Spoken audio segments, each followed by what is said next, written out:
Hello, lilies of valley. Welcome to today's daily devotion. Let us turn into Bible. Second Chronicles, 16th chapter, 9th verse. For the eyes of the Lord range throughout the earth to strengthen those whose hearts are fully committed to him. తన ఎడల యథార్థ హృదయం గలవారిని బలపరచుటకై యెహోవా కనుదృష్టి లోకమందంతటా సంచారము చేయుచున్నది. ఈ వాక్యాన్ని మనం జాగ్రత్తగా పరిశీలించినట్లయితే దేవుని యొక్క మంచి హృదయము మనకు తెలియజేయబడుతుంది.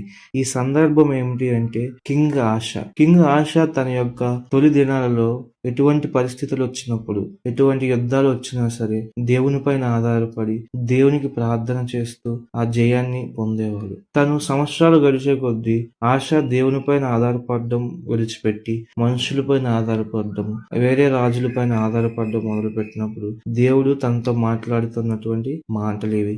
దేవుడు మనల్ని ఆదరించడానికి, దేవుడు మనల్ని బలపరచడానికి, దేవుడు మనల్ని ఆదుకోవడానికి, దేవుడు మనల్ని విడిపించడానికి సిద్ధంగా ఉన్నాడు. కానీ మన యొక్క హృదయం ఎలా ఉంది? యథార్థంగా ఆయన ఎదుట ఉన్నదా? ఆయన ఎదుట మన హృదయం యథార్థంగా ఉన్నప్పుడు ఆయన మనల్ని ఆదుకోవడానికి, ఆయన మనల్ని ఆదరించడానికి, ఆయన మనల్ని బలపరచడానికి సిద్ధంగా ఉన్నాడు. Isaiah 59th chapter 1st and 2nd verse మనం చూసినట్లయితే, రక్షింపనేరకు వినున్నట్లు యెహోవా హస్తములు కురుచకాలేదు, విననేరకున్నట్లు ఆయన చెవులు మందము కాలేదు. మీ దోషములు మీకును మీ దేవునికిని అడ్డముగా వచ్చెను, మీ పాపములు ఆయన ముఖమును మీకు మరుగుపరిచెను గనుక ఆయన ఆలకింపకై ఉన్నాడు. ఈ వాక్యం ద్వారా దేవుడు మనతో స్పష్టంగా మాట్లాడుతున్నాడు. ఆయన మనల్ని రక్షించడానికి, మన యొక్క ప్రార్థన ఆలకించడానికి, మనల్ని బలపరచడానికి ఆయన సిద్ధంగా ఉన్నాడు. కానీ మన యొక్క అవిధేయత, మన యొక్క అల్ప విశ్వాసం, మన యొక్క బుద్ధిహీనత, మన యొక్క తిరుగుబాటు చేసే స్వభావము ఆయన నుంచి మనలను దూరం చేస్తా ఉన్నాయి.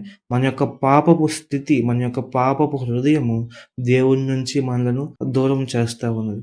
మనం ఒక్కసారి ఆ యొక్క బుద్ధిహీనమైనటువంటి స్థితిని, ఆ యొక్క పాపపు హృదయాన్ని తీసివేసి ప్రభువు కొరకు నిలబడినప్పుడు దేవుడు మనలను ఆదరించడానికి, దేవుడు మనలను అభిషేకించడానికి కూడా సిద్ధంగా ఉన్నాడు. బైబిల్లో మనం చాలా మందిని చూస్తాం. దానియేలు స్నేహితులైనటువంటి షద్రక్, మేషక్, అబేద్నెగోలు తమకు వచ్చినటువంటి పరిస్థితుల్లో దేవుని పైన ఆధారపడినారు, దేవుని కొరకు నిలబడినారు.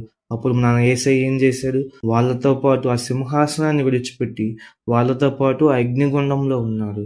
అక్కడ కూడా వాళ్ళు ఎంతో సంతోషంగా ఉన్నారు. మనం కూడా మన యొక్క స్థితిని విడిచిపెట్టి, మన యొక్క పాత స్థితిని విడిచిపెట్టి దేవుని పైన ఆధారపడినప్పుడు దేవుడు మనలను బలపరచడానికి సిద్ధంగా ఉన్నాడు. ఈ కొద్ది మాటలు ప్రభువు దీవించును గాక. ఆమేన్.